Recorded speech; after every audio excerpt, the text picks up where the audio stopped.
with Stopping Worry and Stress at Work, Part 3. Please help me welcome him.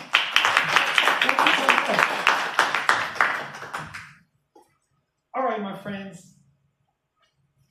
One of the worst triggers at work, think about the worst blunder you've ever made at work.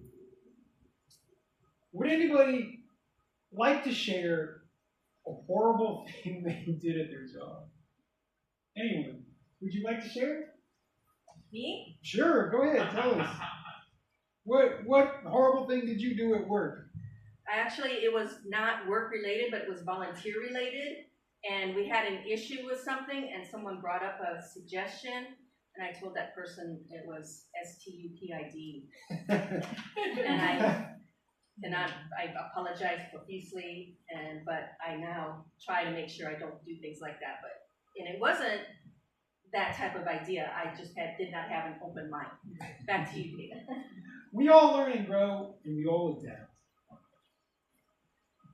And let me give you an example of one of the other worst things is an Apple employee left a prototype iPhone on a bar in a nightclub.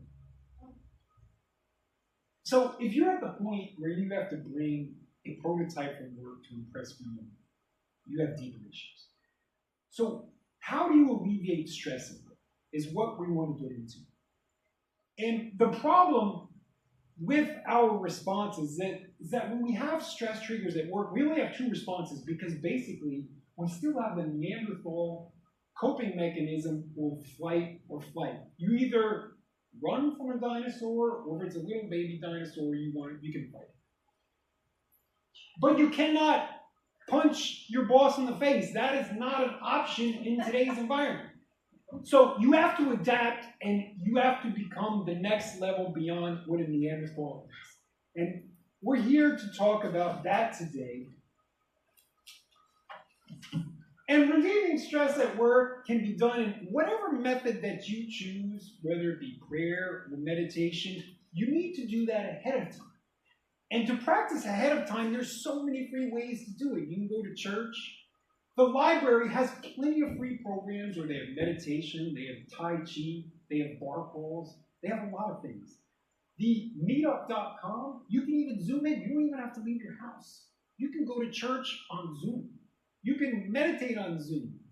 This is a wonderful asset. You have to try and develop your abilities to adapt to stress before you have a horrible event at work. Because a lot of us, me included, eating chocolate cake because of a stress trigger is not a viable option in getting rid of stress. The reason chocolate cake works so well is because it puts you in the right now. Like, just think of eating that chocolate cake. Close your eyes and think of the creaminess.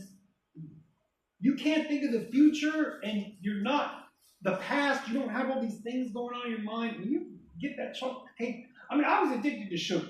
I once opened a can of chocolate syrup and tasted it, and then I drank the whole thing.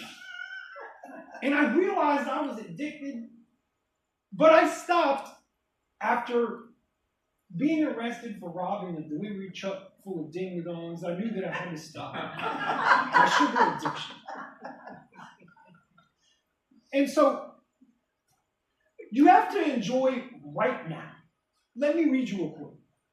I have learned to become content with whatever the circumstances. Philippians 4:11. And a modern philosopher, Michael Singer, says, you have one choice all day. To be happy or not. That's it. So every single moment, you can either be happy or... When we think about our past problems, the past doesn't exist. It's just a movie. And when you go and you're thinking about these past problems that you had at work or you just caught up in them, it's like, would you pay money to go see a bad sequel? Would you pay money to go see Friday the 13th Party? No, you would not. So why are you going through these problems in the past? Forget it. Learn from it and move on. A lot of people and me included. Now, if it's good things, like if I'm walking in the woods, everybody has a favorite pet. I think that's okay. When you imagine the favorite pet you used to have, that favorite pet would have done this. A lot of guys will reminisce about unholy acts they've had in the past, and that's fine. Women probably reminisce of shopping in New York City and extravagance. I don't know. That's okay. But the past is bad. And if you are scared of the future and you have fears of the future, you have to try and get rid of that. We want you, like, look around the room. It's so beautiful in here. Why would you want to be afraid of the future right now or reminisce about the past? Because the right now is so good. Look, like, just don't worry about any nonsense. It's hard.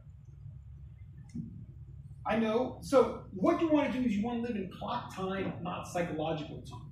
Stay here now. Don't drift off. One of the problems we have is we have this chattering voice in our mind. It's always saying stupid things, and you can't shut it up sometimes. Like it might say, oh, don't do the international speech contest. You're going to freeze up and cry and walk off and fail. That's a dumb voice. If you picked up a hitchhiker who was always saying these dumb things, you would kick it out at QT. You would get rid of the voice.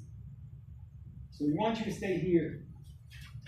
Stay here in the now, my friends. Thank you.